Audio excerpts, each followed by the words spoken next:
Koichi's final ending, the secret number 1, hero you never saw coming. Let's skip ahead to the Vigilantes finale. In his final showdown against the big bad number 6, Koichi goes so hard that half the city gets leveled during their fight. But here's the kicker. After saving Japan, his vigilante identity gets exposed. The government straight up exiles him to the US for breaking hero laws. So what's our boy do? He rebrands as Skycrawler and keeps wrecking villains stateside. Now check this out. The latest My Hero Academia guidebook names The Fault Line as America's new top hero after Star and Stripe. But let's be real, Koichi's way stronger. Post-finale, he's got 1. Maxed out quirks, slide and glide plus subconscious action on steroids. 2. Knuckle Duster's gauntlets letting him punch half a city to rubble. Something even Deku couldn't pull off in the main series ending. So why isn't Koichi America's number 1? 2 words. Citizenship drama. Dude's still Japanese and hero rankings care about that paperwork. Plus, in MHA's ending, there's a hero wearing Skycrawler's exact gear in Japan. Translation: he got pardoned and went home before the US updated their rankings. Bottom line, Koichi's low-key the strongest hero alive, he just doesn't need a trophy to prove it.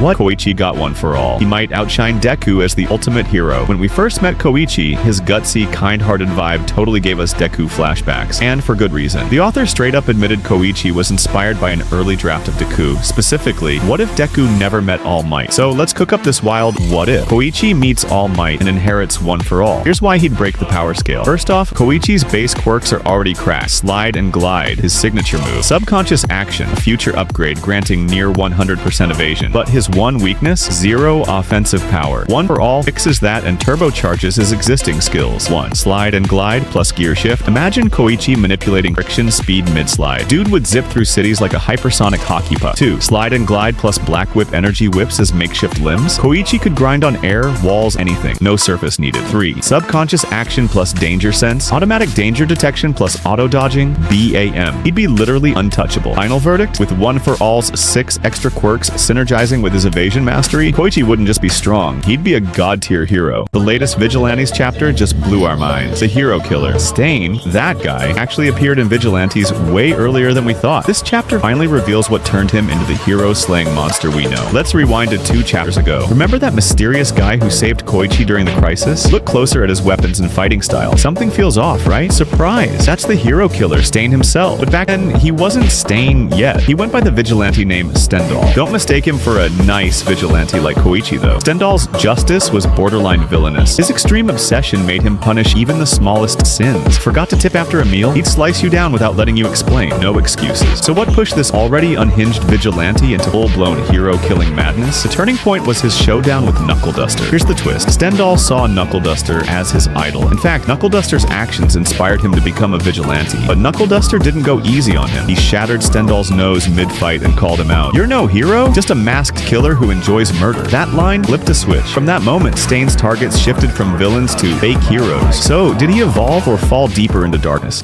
This villain is about to become Koichi's junior disciple and Knuckle Duster's future son-in-law. The ultimate bad guy gets a redemption arc in the latest chapter of Vigilantes. Remember Soga Kugasaki, punk who used to bully Koichi nonstop? The newest chapter reveals his tragic backstory. Soga's aggressive quirk made him an outcast since childhood. The constant cruel remarks and judgmental stares shattered the kid, forcing him to build emotional armor through extreme violence, becoming the villain we initially saw. But here's the twist. After Koichi repeatedly saves his life despite their history, Soga's defensive spikes start falling off. Koichi's unwavering kindness and selfless heroism finally break through, sparking genuine transformation in the former bully. Now reformed, Soga becomes a crucial undercover asset for Koichi's team, infiltrating criminal organizations to gather intel. The real shocker? He officially becomes Knuckle Duster's second apprentice, making him Koichi's junior in the mentorship lineage. The real kicker comes during the Queen Bee arc. Soga helps Knuckle Duster defeat the villainess and rescue his daughter Tamao. During her hospital recovery, Soga plays guitar for her, acts like a goofball to lift her spirits, and bam! Romantic sparks fly. The ending strongly hints they'll become an official couple. This whole journey proves not all villains are born evil. Sometimes, giving someone a second chance can rewrite their entire life script. Who knew redemption could look this cool?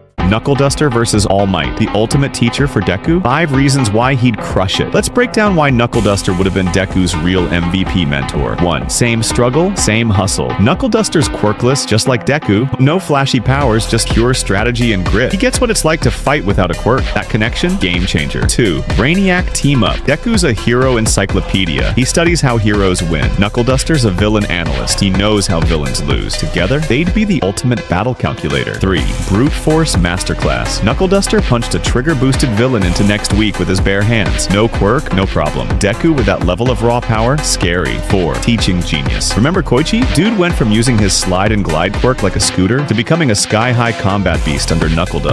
All Might gave Deku power. Knuckle Duster would have given him real skills. 5. Quirk Insider. Knowledge: Knuckle Duster used to have the o'clock quirk before All for One stole it, so he knows how to exploit quirk weaknesses because he had one. How to dominate without a quirk because he's done it. Final take. All Might's the symbol, but Knuckle Duster's the secret sauce Deku needed to become unstoppable. What the heck turned Knuckle Duster into a quirkless badass? Can you believe this badass vigilante we see now throwing hands on the streets was actually a licensed pro hero back in the day? Dude even rocked an OP quirk called a clock. So how did a hotshot hero end up as an underground vigilante? Let's rewind 7 years back. Knuckle Duster was helping cops investigate an illegal fight club to track down some shady quirk-enhancing drugs. He went undercover as the Ripper to smash the operation from inside. Fun fact, his first opponent was Kendo Rappa from the main series, you know, the guy who punches through Kirishima's unbreakable form. But here's the kicker. Knuckle Duster went toe-to-toe with this beast without even using his quirk. Talk about raw fighting skills. Turns out this whole mess was All for One's chess game. He used the drugs to make people's quirks go haywire, then snatch the ones he wanted. But those randos were just appetizers. AFO really wanted Knuckle Duster's clock all along. After stealing the quirk through his schemes, AFO gifted it to his crony Six. This punk later used a clock to reach Shigaraki-level destruction in the final arc. Shows how busted this power really was. Total waste seeing such an awesome ability end up in villain hands. But hey, that's why we love Knuckle Duster's underdog story.